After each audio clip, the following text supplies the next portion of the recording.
presidente. La profesora es titular activa de la Universidad de Carabobo desde el año 90. Adscrita al Instituto de Investigación Dr. Manuel Pocaterra Jiménez desde ese entonces. Actualmente está en comisión de servicio y se desempeña como presidenta de la Fundación para el Desarrollo de Obras y Actividades Turísticas y Recreacionales de la ciudad de Valencia. Otros cargos que ha ocupado en la administración pública es de directora de turismo del Estado Carabobo. En la vida gremial se ha desempeñado como editora académica de la revista científica Fases. También ha sido editora y correctora de libros y revistas científicas. Es doctora en Ciencias Sociales, mención Estudios Culturales de la Universidad de Carabobo. Es doctora en Gestión para la Creación Intelectual de la Universidad Nacional Experimental Simón Rodríguez.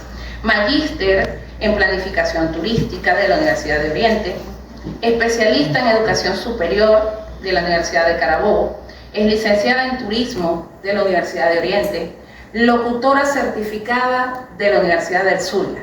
Es investigadora nivel C, que es el nivel máximo del Observatorio Nacional de Ciencia, Tecnología e Innovación del Ministerio del Poder Popular para Ciencia y Tecnología. Asimismo, es investigadora titular C invitada del Centro de Investigaciones de América Latina y del Caribe de la Universidad Nacional Autónoma de México. Es autora de diversas publicaciones en libros y revistas arbitradas e indexadas, así como en memorias de eventos científicos, artículos de opinión, en los que destacan los temas de desarrollo, ciencia, tecnología, turismo, participación y mujeres. Ha sido organizadora de diversos eventos científicos nacionales e internacionales. Ha sido acreedora de premios y reconocimientos a nivel nacional y regional, dentro de los cuales podemos destacar la Orden Dr. Francisco Triana Alonso en reconocimiento a la trayectoria en la investigación de la Universidad de Carabobo, la Orden Ciudad de Valencia, dada por la Alcaldía de Valencia. Es profesora meritoria a nivel nacional del programa CONAVA, entre otras de las de todas las enseñanzas y todo el, vamos a decir, el camino, la trayectoria, los productos, es tanto que de verdad es admirable, porque eso quiere decir que ha sido una mujer dedicada, constante, en toda la perseverancia de la producción intelectual. Un gran valor que tenemos dentro de nuestra Universidad de Carabobo. Adelante, doctora, bienvenida.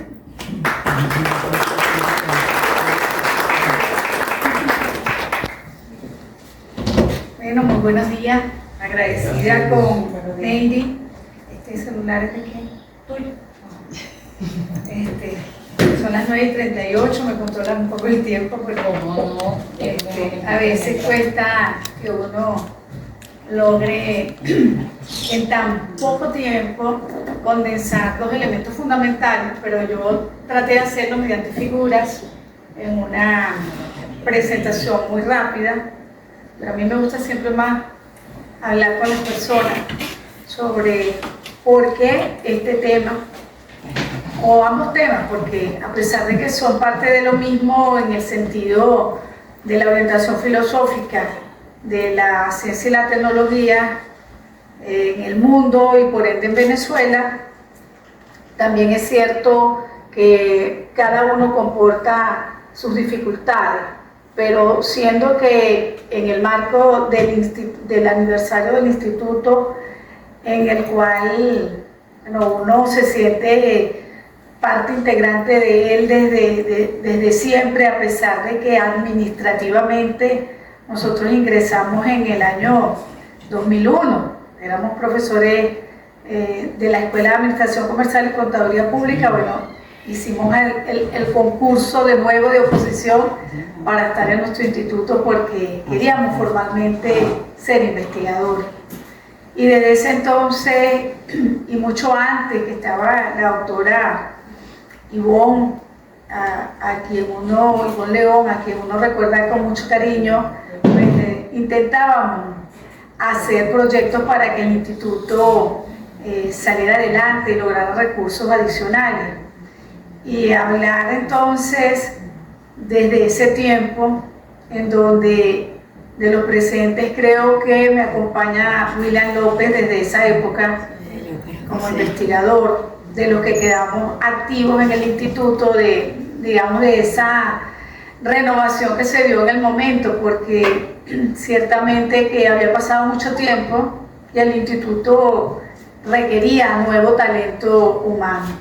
Y digo todo esto antes de iniciar propiamente con la ponencia, porque es fundamental vernos en dónde estamos hoy. Hoy el instituto, a pesar de las dificultades, las complejidades de los tiempos que vivimos en el mundo y en nuestro país particularmente, a pesar de todo ello, sigue estando presente, sigue aportando a la producción intelectual, sigue abonando, robusteciendo el proceso de investigación, no solamente de nuestra facultad, sino de la universidad y de la nación, porque cada aporte que nosotros como investigadores hacemos, cada registro de nuestras investigaciones, cada solución a un problema de la nación desde los distintos ámbitos que nosotros logramos concretar, es un aporte a la nación y a la humanidad.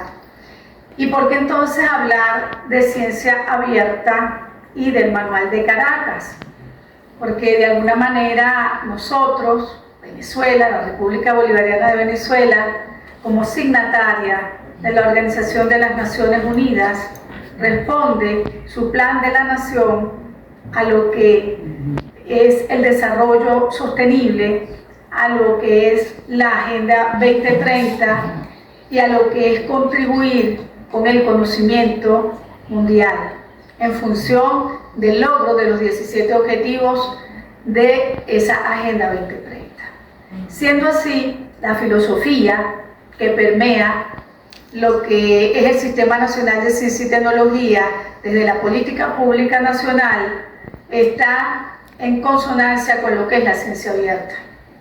Y desde ese sentido, el Ministerio del Poder Popular para la Ciencia y la Tecnología, conformado con distintos entes, entre ellos el Observatorio Nacional de Ciencia y Tecnología, se han dedicado a direccionar lo que tiene que ver con la ciencia abierta en nuestro país, siendo que también nosotros pertenecemos a la RICIT, que es la Red de Ciencia y Tecnología de Latinoamérica y el Caribe, la red en la cual tributamos, y por cierto hace poco se hizo en Panamá uno de sus encuentros.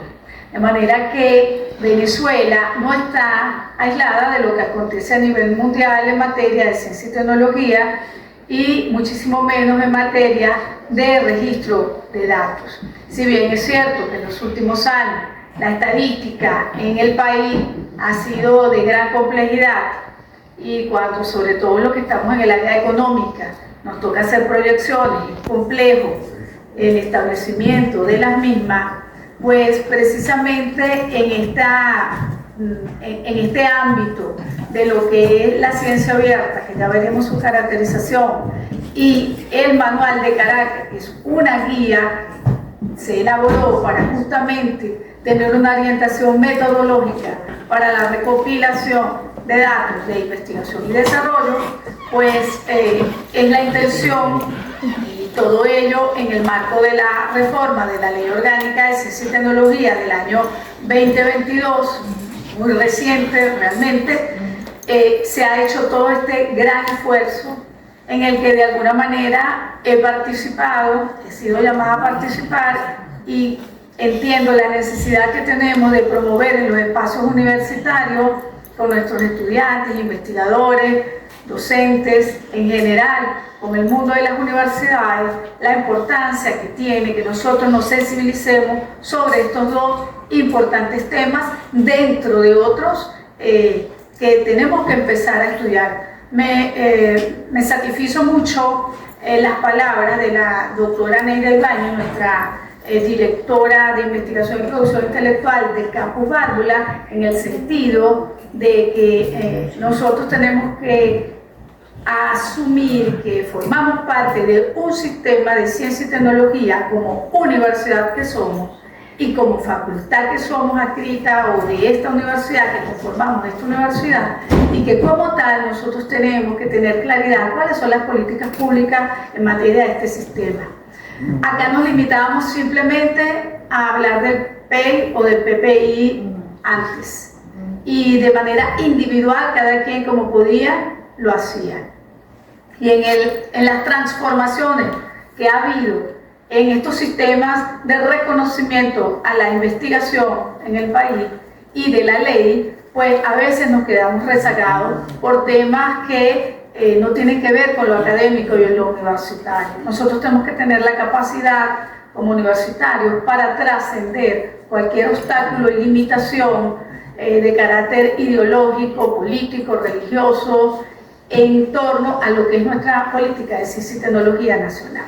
De manera que importantísimo que nosotros empecemos a estudiar. Yo sé que ya hay algunos colegas que lo han hecho. Nosotros en el Congreso de la Facultad hemos trabajado el tema, el doctor William Saranguren y yo, y que esto tiene que permear a nuestros estudiantes a nivel de las carreras que facilitamos acá en nuestra facultad, y también de manera muy importante y transversal en los estudios de cuarto y quinto nivel de esta facultad, y que nosotros, como siempre, sigamos siendo abanderados dentro de lo que es la Universidad de Carabobo como gestores de conocimiento, productores de conocimiento, que lo hemos demostrado a lo largo de estos últimos 10 años, en lo que estamos llegando a un 10º Congreso de Investigación, en donde hay una producción intelectual interesante, no solamente de esta facultad, sino de otras universidades a nivel nacional e internacional.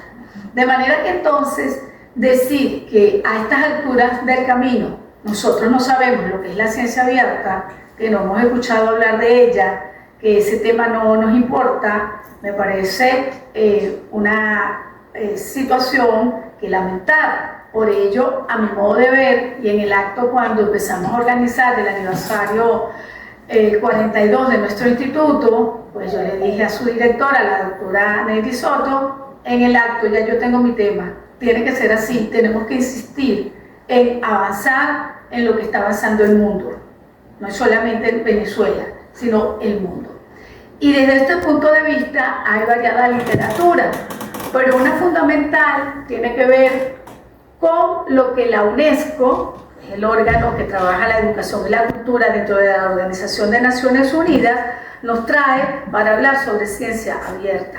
Y lo quise hacer a través de esos, vamos a pasar, por favor, las láminas, a través de una serie de pilares fundamentales, que ya los vamos a ver, pero básicamente, como dice allí, y la palabra abierta, que significa apertura, que significa libre acceso, que significa posibilidad de que todos podamos así tomar el conocimiento científico y que no esté limitado a un estamento de la población, a una élite científica, sino que ahí hay una concepción distinta, que lo vamos a ver cuando expliquemos los 4 pilares, para que de alguna forma nosotros podamos realmente interactuar con la ciencia, acercarnos a la ciencia, no solamente desde las universidades, sino desde todos los actores sociales de una nación,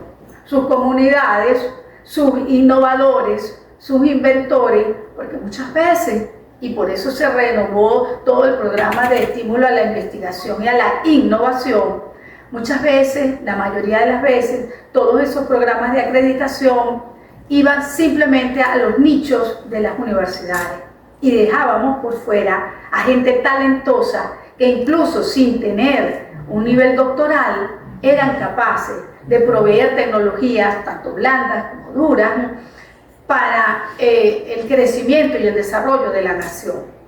Y esto quedaba por fuera. Ese registro de ese talento que debe abonar y sumar al desarrollo nacional quedaba por fuera. En este sentido, cuando nosotros vemos lo que la ciencia abierta nos implica, nos vamos a dar cuenta que el acceso abierto, y la Universidad de Carabobo, por cierto, cumple con este aspecto. Nosotros vemos que tenemos un repositorio institucional en donde las publicaciones científicas que producimos acá en la universidad están en acceso abierto para las personas.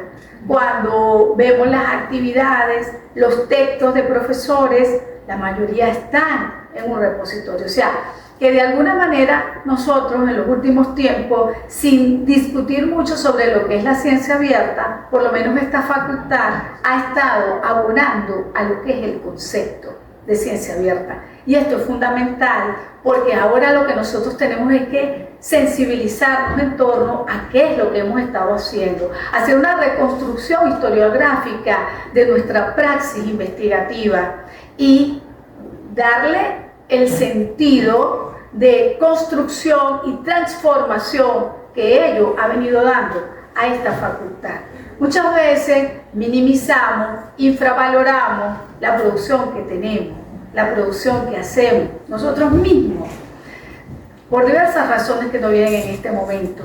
Pero aquí cada centro, cada estructura de investigación, cada cátedra produce materiales.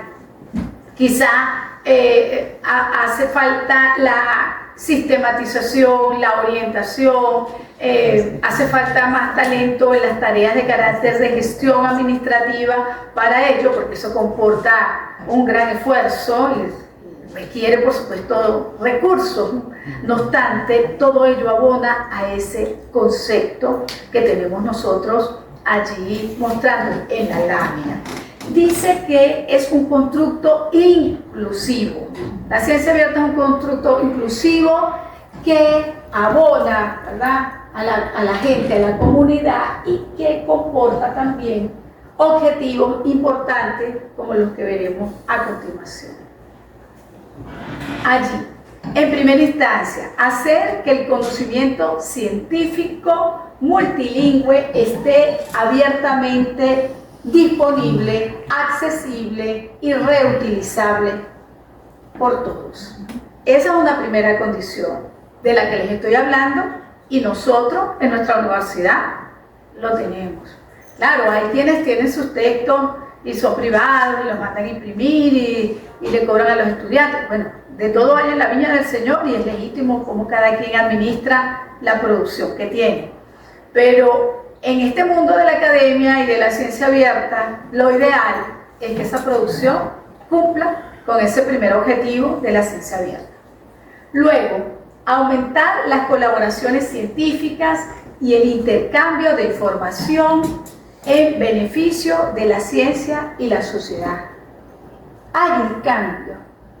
Yo produzco un texto, no para decir que produzco un texto que tengo tantos libros, que tengo tantos niveles, no. Yo coloco un texto al servicio de mis estudiantes, de mis colegas, para el debate, para que entre esa autocrítica necesaria a cada discurso, a cada texto, nosotros podamos incorporar elementos que nos van a permitir ir dándole densidad a aquello y acrecentando, robusteciendo la producción intelectual de nuestra, en este caso de nuestra facultad, pero hablamos en general de la producción científica. Luego, abrir los procesos de creación, evaluación y comunicación de conocimiento científico a actores sociales más allá de la comunidad científica tradicional. Yo recuerdo cuando esa reforma a los programas o al programa de estímulo a la investigación, que luego pasó a llamarse de la investigación e innovación, PEI, había un elemento importante que era la incorporación de las comunidades. Y eso generó un ruido demasiado grande. Inclusive se hicieron reuniones para pedirle a los profesores que no participaran de ese programa de estímulo, porque incorporaba a las comunidades.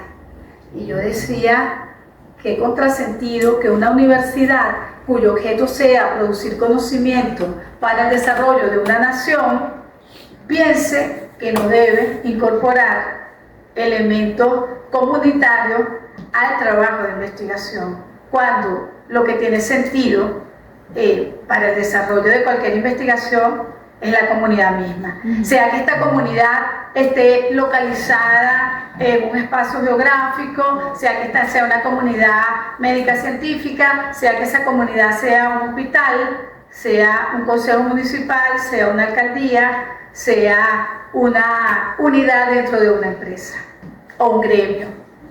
O sea, la comunidad como concepto también habría que replantearlo y explicárselo a algunos que no entienden lo que es el concepto comunidad. Pero lo comunitario es lo que nos amalgama, es la posibilidad de producción en colectivo. Nosotros somos una comunidad científica, somos una comunidad académica, el INFAS es una comunidad de investigadores. De hecho, cuando leemos su misión y su visión, nos vamos a dar cuenta que eso está presente, esas categorías están presentes. Entonces, son elementos fundamentales en lo que la ciencia abierta nos está exigiendo. No es un tema de Venezuela, nada más. Son 193 naciones signatarias de la ONU que aplican los conceptos o que intentan aplicar los conceptos de la ciencia abierta bajo los principios rectores de la UNESCO, en donde por supuesto en cada nación se van haciendo adaptaciones, en cada nación se va generando literatura. Ya por ejemplo el Observatorio Nacional de Ciencia y Tecnología tiene un libro que habla sobre ciencia abierta, de manera que hay literatura, estamos a la hora de parodiarle toda esa literatura, de manera que podamos ir fortaleciendo este aspecto dentro de lo que es nuestra formación académica. Luego entonces nos vamos a ver que la ciencia abierta tiene una serie de valores y principios. No es así como cualquier cosa que le parezca, no, ella tiene de alguna manera, voy a buscar aquí porque desde acá leo mejor que desde allá de la pantalla. Todos nosotros estamos en una edad, bueno, todos no, aquí hay unos jóvenes que me van a decir, bueno, profesora, ¿cómo es eso? ¿De dónde saca usted que nosotros, de que nosotros no leemos bien? Fíjense, hay algo que es importante, que es bueno alertarlo, que nos lo dice también la UNESCO. La ciencia abierta, ojo, no es una ciencia sin control. La categoría abierta no quiere decir que por tener apertura no hay un control en la producción de ese conocimiento. Y esto lo alerto también porque en este mundo de hoy tan rizomático, tan light, tan sin arraigos y profundidades, en donde muchas veces las redes sociales nos envuelven y entonces sacamos una información de cualquier lado sin verificar la fuente sin sacar la fuente o de dónde sale esa información, pues tenemos mucho descontrol en lo que se escribe y en lo que se dice y en lo que se afirma, muchas veces sin ningún rigor científico. Entonces esto es importante también que nosotros lo tengamos claro, que hay que tener control sobre esa producción. No es una ciencia así sin control.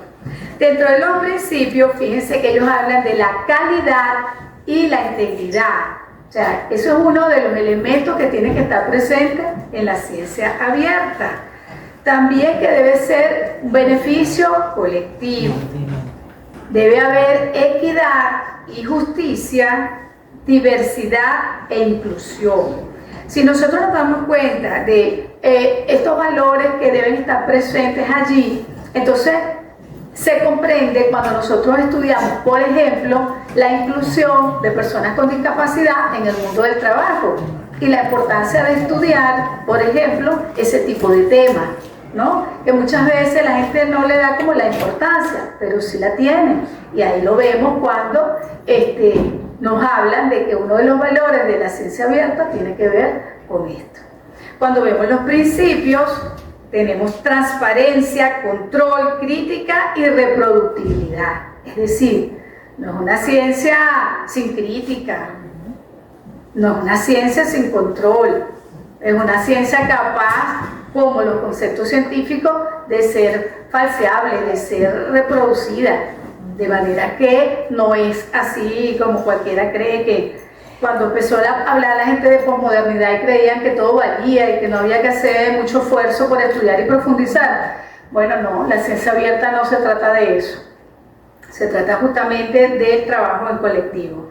Igualdad de oportunidades para todos los investigadores asociados pues a los procesos, responsabilidad, resguardo y rendición de cuentas, muy importante, sobre todo en estos tiempos donde los recursos son escasos, colaboración, participación e inclusión, flexibilidad, bueno, como toda ciencia, y algo muy importante en este mundo, la sostenibilidad. O sea, es un concepto que debe atravesar todas las actividades, todas las acciones que nosotros llevamos adelante. Vamos a ver los pilares, por favor, profe. Son 4 pilares, vamos a pasarlos de una vez. El primer pilar, ahí tenemos nosotros el primer pilar de la ciencia abierta, que tiene que ver con la producción del conocimiento. Como dice allí, ese conocimiento científico abierto es uno de los pilares. Y allí, en ese conocimiento abierto, las publicaciones científicas tienen gran importancia. Fíjense que ahí hay un candadito abierto, datos de investigación abiertos, por eso el esfuerzo por el manual y por recoger datos que puedan estar disponibles en el Observatorio de Ciencia y Tecnología del país. Recursos educativos abiertos, como por ejemplo lo tenemos nosotros, un aula virtual donde se colocan recursos, videos, guías, flyers que sean de acceso abierto a los estudiantes, programas informáticos de código abierto y también de código de fuente abierta, y los equipos informáticos de código abierto. Eso muchas veces cuesta, sobre todo con el software libre, el poco manejo, información que tenemos, pero hacia allá tenemos que tender. Yo, por ejemplo, a mí me cuesta ahorita muchas cosas de mi laptop, porque tuve que buscar otro programa, porque el que trajo empezó a cerrárseme al año, ya se le venció la licencia, etcétera, etcétera, ¿no? Entonces, si uno no empieza a buscar un plagiador de sistemas y tal que eso, entonces, bueno, mandé a poner un programa que es de otra naturaleza, pero que me permite a mí hacer este tipo de trabajo y no me bloquea la información ni nada por el estilo. Tiene que ver con eso, ¿verdad? Bueno, porque hay empresas que tienen sus patentes y pues bloquean para que uno haga el consumo. Pero entonces, una condición fundamental del conocimiento científico abierto tiene que ver con eso. Pasemos al otro pilar, profe. Ajá. Este otro pilar, que es el que tiene que ver con la infraestructura de la ciencia abierta. Fíjense que está tanto en lo virtual como en lo físico. Nosotros tenemos laboratorios, por poner un ejemplo, tienen que ser abiertos.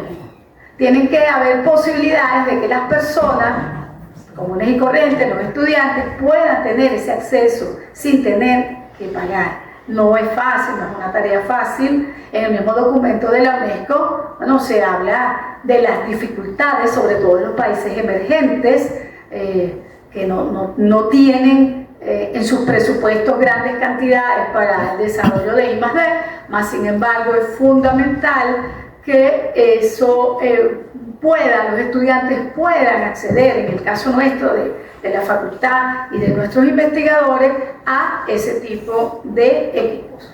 Vamos con el otro pilar, que es el que tiene que ver con la participación abierta a los agentes sociales. Fíjense que ahí nos habla de la financiación colectiva, de la producción colectiva, de la voluntad, el voluntariado científico, de la ciencia ciudadana y participativa. Y tiene que ver con que no solamente un IFACE, un IBIC, una IDEA, por poner ejemplos de instituciones educativas y de investigación en el país, tienen, sino que grupos asociados que están innovando, que están haciendo, pueden estar participando del financiamiento en la materia de ciencia y tecnología. De hecho, hay grupos que a partir, por ejemplo, de la semilla de papa que se está haciendo en los Andes venezolanos, han participado de proyectos en donde hay especialistas en la parte agrícola, científicos agrícolas y también personas que están en los cultivos. Ahí hay una conjunción de saberes que con proyectos acceden a financiamiento o deberían acceder a financiamiento, por poner un ejemplo de un caso que conozco. Entonces, allí es fundamental que nosotros también consideremos ese otro pilar. Y el último pilar, que es el que tiene que ver con el diálogo abierto con otros sistemas de conocimiento. Esto, por ejemplo, en estos otros sistemas tenemos los pueblos indígenas, investigadores marginados, comunidades locales. Muchas veces aquí hubo siempre una discusión en la facultad. Yo recuerdo que como los programas de investigación, los programas de acreditación como investigadores no son obligatorios, pues habían investigadores que no estaban en ningún sistema y eran lo que se llamaba, o lo que se llama aquí, investigadores marginados. Y de alguna forma, bueno, hay gente que no quiere acreditarse en un registro, pero está allí. Entonces la ciencia abierta no puede, digamos, dejar por fuera a investigadores porque no estén en un registro. En todo caso, yo siempre invito a que la gente se registre. Venezuela tiene ahorita el RENI, que es el Registro Nacional de Investigadores e Investigadoras, en donde se busca precisamente tener la estadística de quiénes somos, en qué sectores estamos, cómo es el porcentaje, no solamente en la categoría de género, sino en cada una de las que están presentes allí. De manera que esto es importante que lo hagamos. Pero en este sentido, como uno de los pilares fundamentales tiene que ver con esto, es interesante que nosotros llamemos a ese compañero para que se integre, así no esté registrado, en el caso nuestro nacional del RENI, pero también nosotros a nivel de la universidad tuvimos en un momento un registro, el registro UCEM, y allí siempre hay que hacer este hincapié. Nosotros no nos vemos a veces como investigadores. Nuestros estudiantes de cuarto y quinto nivel son investigadores que ya han pasado por un proceso y deben registrarse, porque todo trabajo de grado o toda tesis doctoral es un producto intelectual y muchas veces no nos vemos así. Y nosotros a veces como docentes, facilitadores en nuestros distintos contenidos programáticos, nuestras distintas asignaturas, no le hacemos ver eso a nuestros cursantes de maestrías y doctorados. Y esto es fundamental. Yo creo que estas cosas están cambiando y bueno, y últimamente he visto a nuestra directora Neida muy activa, al igual que nuestra directora Neyri, en este sentido, y hacia eso que debemos ir, porque transformar la universidad no debe ser ni un eslogan ni un discurso. Transformar la universidad en otra visión tiene que ser una praxis, entonces esto es importante. Ya para avanzar, nos sigamos porque ya es como tarde, el manual de Caracas, que es fundamental que todos manejemos el manual. ¿Por qué es importante? Sobre todo las personas que trabajan el área de I+D, investigación y desarrollo, y donde nosotros tenemos que recoger estadísticas en nuestro instituto. Como veremos el miércoles, con nuestras áreas, tenemos esas áreas de estadística, esas áreas donde tenemos que buscar información y debemos guiarnos por este manual, porque este manual fue el producto de casi un año de trabajo, a partir de un diplomado que creamos, en donde estuvimos como, yo diría que empezamos como 90 personas, bueno, vamos a decir que 90 personas, y de todas partes del país, universitarios.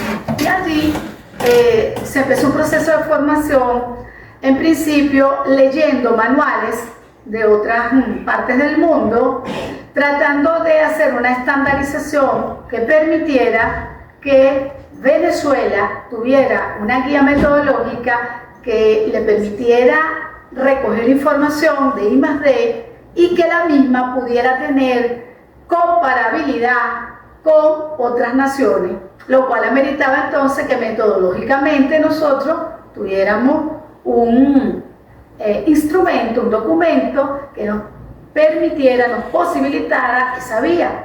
Como dice allí, es un documento propio nuestro de Venezuela, hecho por venezolanas y venezolanos, que nos adentramos en esa tarea fundamental para el país, creyendo en esto, como creemos que tenemos que robustecer este sistema nacional de ciencia y tecnología en Venezuela. A la vez que, como dice allí, ello responde a que en el mundo los cambios, las transformaciones se están dando de manera muy avanzada, muy rápida.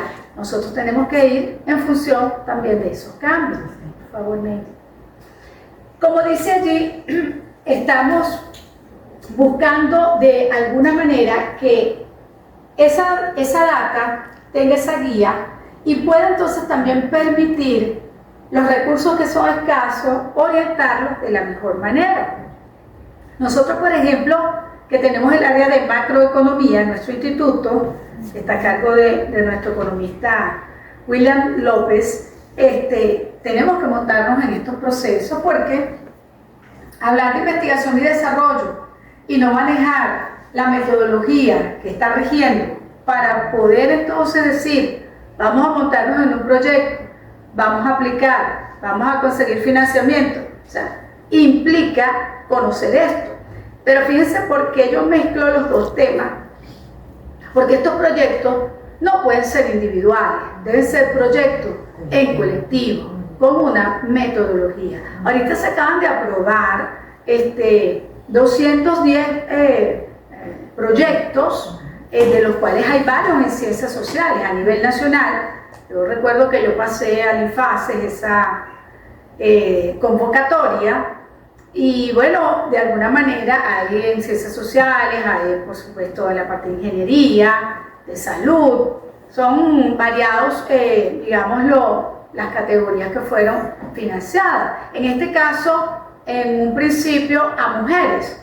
Pero fíjense lo importante que es que nosotros manejemos las herramientas y podamos guiarnos, porque hay que buscar recursos extras a los tradicionales, que sabemos que están muy limitados en este momento, pero si nosotros logramos decodificar el discurso, el lenguaje, el método, para llevar adelante el diseño de nuestros proyectos, yo creo que podemos ser exitosos en esa materia y avanzar hacia lo que establece nuestra LOCTI, que es esa soberanía científica y tecnológica de nuestro país. Y para ir cerrando, él consta de 13 capítulos, es un texto bien completo. En cada capítulo se van señalando de manera precisa los elementos que lo constituyen y allí se dice cómo debe medirse, quiénes deben hacerlo, a quién debemos acudir. Realmente es una guía orientadora bastante interesante porque no deja lugar a muchas dudas. Obvio que si uno tiene dudas, pues uno puede escribir y puede consultar, eso lo sabemos, ¿no? Y la idea es que todos los actores y actoras del sistema, gobierno, industria, instituciones universitarias, estén imbuidos en ese proceso. De manera que con ello concluimos. Esta es una foto de hace pocos días. Estábamos en el doctorado aquí el día sábado y me quedé sola esperando que me buscaran y yo dije, no, yo voy a aprovechar que tengo tiempo que no tomo fotos y tomé esa foto que no se aprecia tan bella como es en la realidad, pero bueno.